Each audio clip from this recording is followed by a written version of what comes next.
Assalamualaikum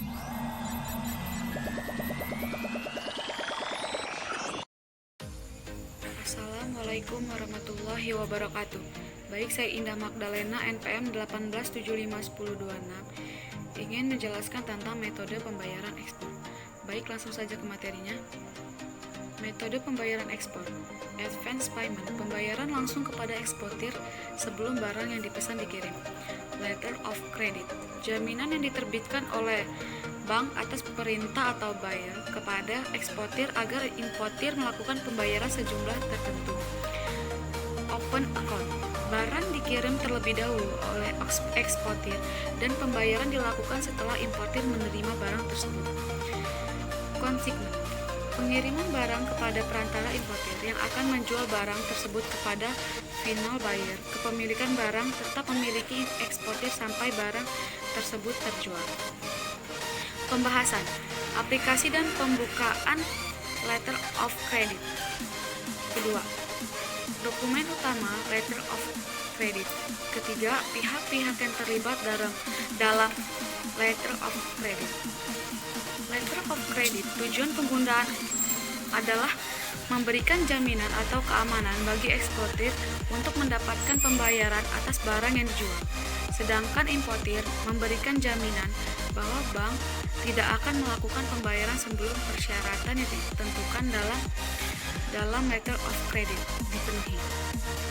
Fungsi letter of credit yang pertama merupakan suatu perjanjian bank dalam menyelesaikan transaksi perdagangan internasional.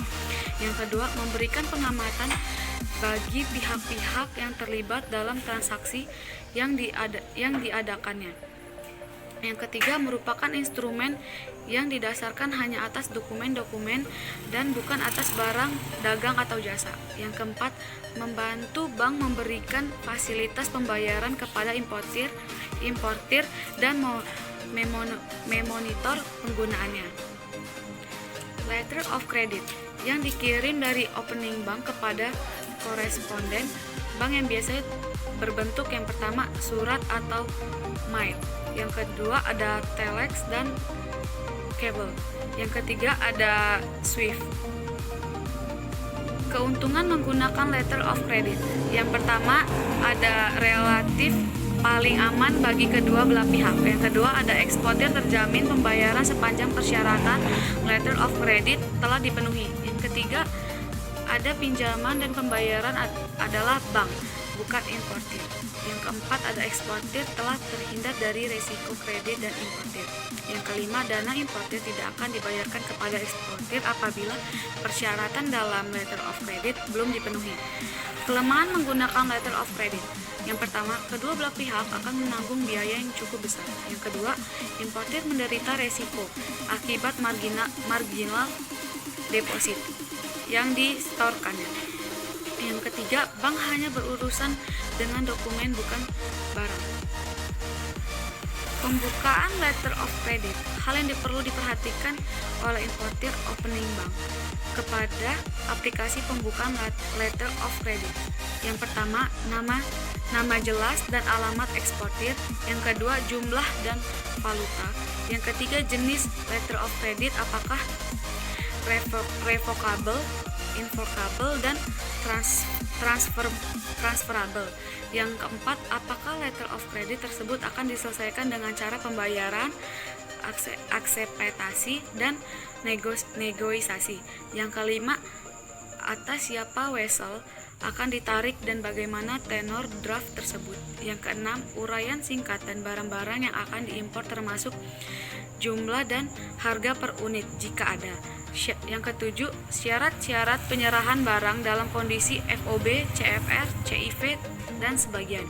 Yang kedelapan, perincian dokumen-dokumen yang diminta. Yang kesembilan, nama pelabuhan pemuatan dan pelabuhan tujuan. Yang kesepuluh, transshipment dan atau pindah kapal diperbolehkan atau tidak. Yang ke-11, pengapalan sebagian material shipment diperboleh atau tidak. Yang ke-12, tanggal pengapalan terakhir. Yang ke-13, tanggal jatuh tempo letter of credit. Yang ke-14, jangka waktu penyerahan atau presentasi dokumen. Yang ke-15, apakah letter of credit disampaikan persuratan atau email, telex atau kabel atau SWIFT. Yang ke-16, pernyataan tunduk pada syarat umum bank untuk menerbitkan letter of credit di luar Indonesia. Ini adalah contoh-contoh permintaan pembukaan letter of credit impor. Pihak-pihak yang terlibat dalam letter of credit, pihak-pihak yang terlibat secara langsung. Yang pertama, pembeli atau importir. 1. Disebut juga applicant, account party, dan sebagainya. Yang kedua, pihak yang memohon pembukaan letter of credit dari bank. Yang ketiga, kredibilitas atau harus memuaskan dalam pertimbangan-pertimbangannya. Yang kedua, penjualan atau eksportir. 1.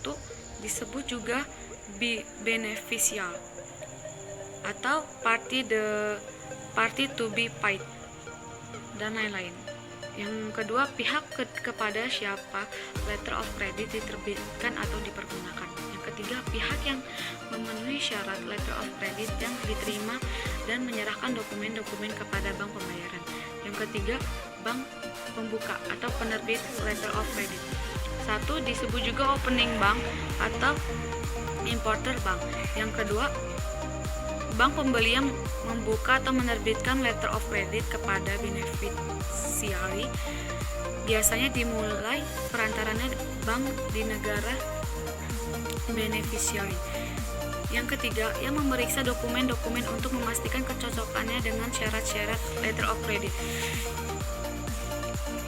Selanjutnya yang mengatur pembiayaan transaksi-transaksi bila mana diminta. Selanjutnya yang dilapaskan dokumen-dokumen letter of credit kepada importir dan meminta pembayaran importir. Keempat, bank penerus atau letter of credit, disebut juga advising bank, seller bank, dan lainnya. Yang kedua, bank mengadvisikan, meneruskan letter of credit dan menegaskan kebenaran autentikasi dari letter of credit tersebut kepada eksportir tanpa disertai kewajiban lainnya. Yang ketiga, bank ini dapat juga dimungkinkan sebagai paying bank atau confirm bank, bahkan sebagai issuing bank dalam hal berbeda dengan opening bank dengan rangka block back-to-back letter of credit. Yang kelima, bank yang menegaskan atau menjamin pembayaran atas letter of credit. 1. Disebut juga confirming bank. Yang kedua, bank kedua biasanya advising atau bank yang bertindak sebagai confirming bank, yakni menegaskan kepada beneficiar atau eksportir bahwa letter of credit tersebut otentik dan bagaimana importir dan opening bank tidak melakukan pembayaran, maka bank kedua ini akan membayarkannya. Yang keenam, bank pembayaran disebut juga paying bank. Yang pertama, bank yang namanya disebut dalam letter of credit. Yang kedua, sebagai pihak yang melakukan pembayaran kepada beneficiary atau eksportir asal kan dokumen-dokumen sesuai dengan syarat-syarat letter of credit. Yang ketujuh, bank yang menegosiasi. 1. Disebut juga negosiasi bank. Yang kedua, bank biasanya namanya tidak disebut dalam letter of credit yang menyetujui untuk membeli vessel atau eksportir. Beneficial atau eksportir dapat menegosiasi vesselnya kepada bank lain yang berbeda dari paying bank dan tercantum dalam letter of credit, walaupun kekuatan hukum dari bank lainnya tersebut akan agak berbeda bila mana kelak ada masalah di pengadilan. Yang ketiga, yang membayar beneficial eksportir dengan segera dan biasanya dengan recourse atau hak regres atau dapat minta ganti rugi pembayaran kembali bila mana ada masalah atas pembayaran kepada beneficiary atau eksportir. Maka negosiasi bank selanjutnya meminta pembayaran dari opening bank. Ke-8, bank yang diminta menggantikan pembayaran. 1. Disebut juga reimbursing bank. Yang kedua, bila mana antara bank eksportir dan bank importir tidak ada hubungan rekening, maka untuk penyelesaian pembayaran biasanya ditunjuk bank ketiga yang disebut reimbursing bank. Pihak-pihak yang terlibat dalam letter of credit. Pihak-pihak yang terlibat secara langsung. 1. Perusahaan atau maskapai pelayaran atau perkapalan. 2. Bea dan cukai dan pembayaran. Yang ketiga, perusahaan asuransi. Yang keempat, badan-badan pemeriksaan. Yang kelima, badan-badan penelitian lainnya. Tata cara memahami syarat dan kondisi letter of credit. Kriteria pokoknya yaitu 1. Auditing letter of credit. Kedua, applicant, apakah nama dan alamat lengkap importir telah dicantumkan dengan benar. Yang ketiga, isu IC bank, apakah alamat nama IC bank telah tercantum dengan benar. Yang keempat, date of issued, apakah tercantum secara lengkap tanggal, bulan, dan tahun penerbitan letter of credit. Yang kelima, date of place of expiry.